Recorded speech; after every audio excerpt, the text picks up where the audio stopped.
if you go to semifinal in Malaysia, you will need to present a second speech.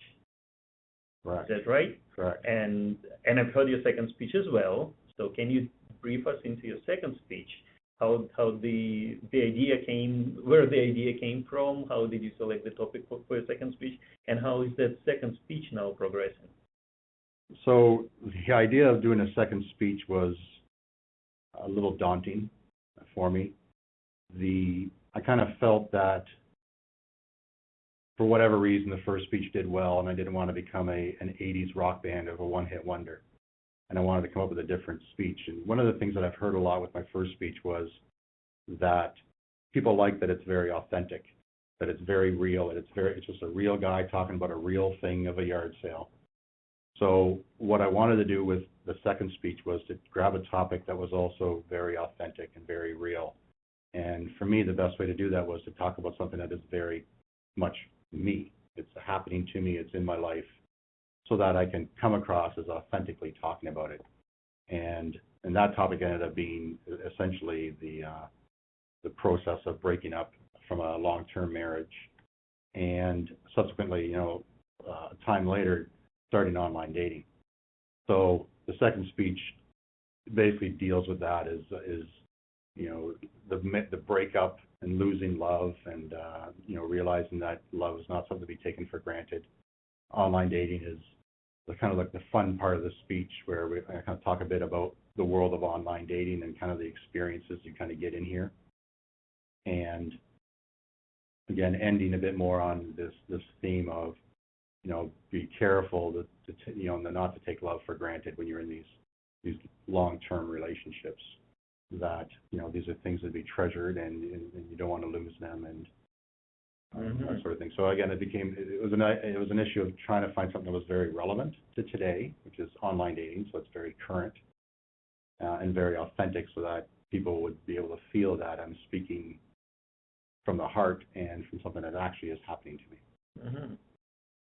Rene, do you have your own speech style? When you're up on the stage, you appear to be quite comfortable. How do you find that comfort there? What is your style? What is your secret, maybe, of finding that comfort when you're performing?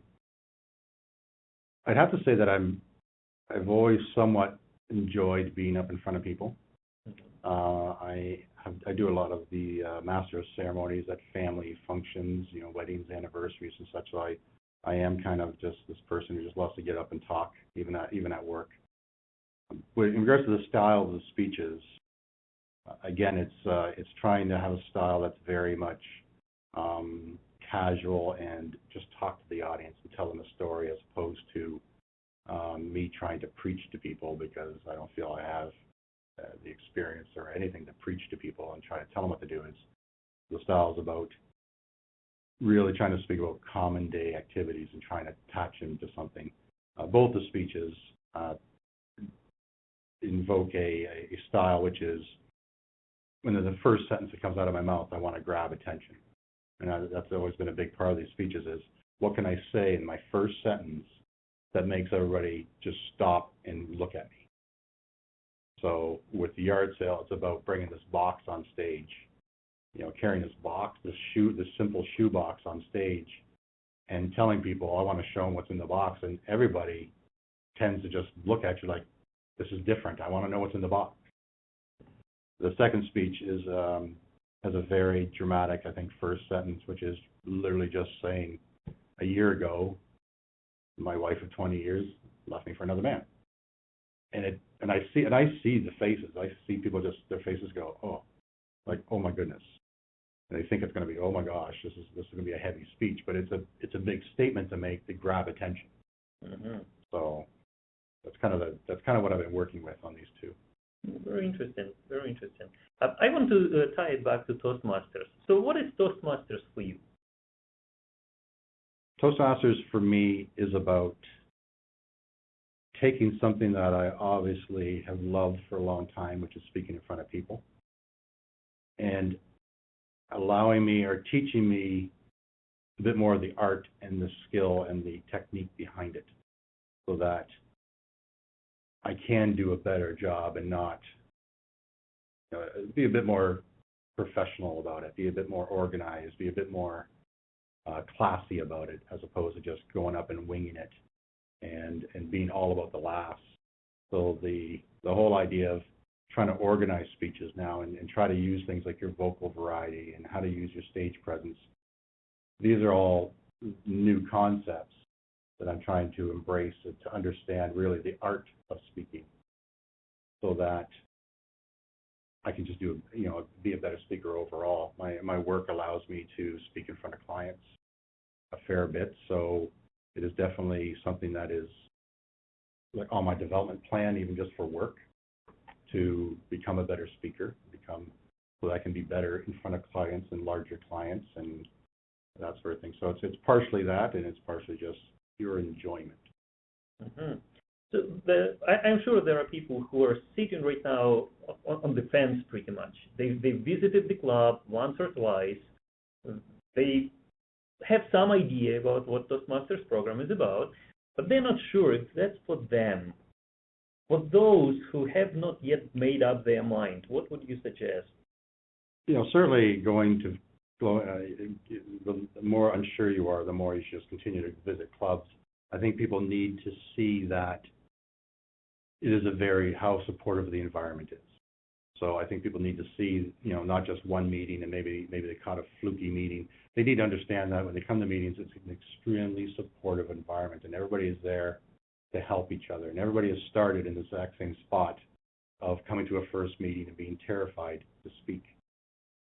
I think, and I've said this before, people at work here, which is if you have aspirations of career advancement, so people here I talk to say, if you have an interest in becoming and going into management and upper management, then you are going to be up in front of people.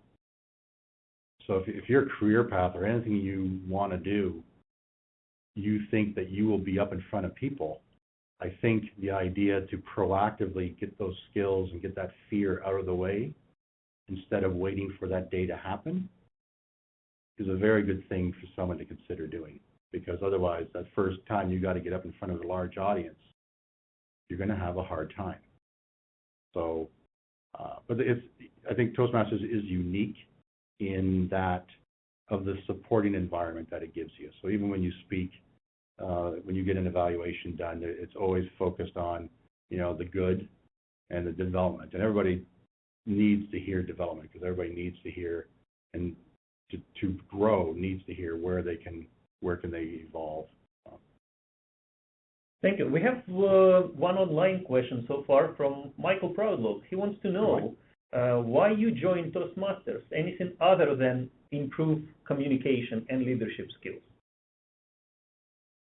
Mike, as I said, I'm going to say that partially it's there's some ego stuff going on.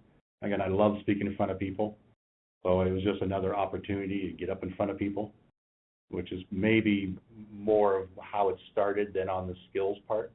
It was just a great opportunity to practice what I feel like I kind of like.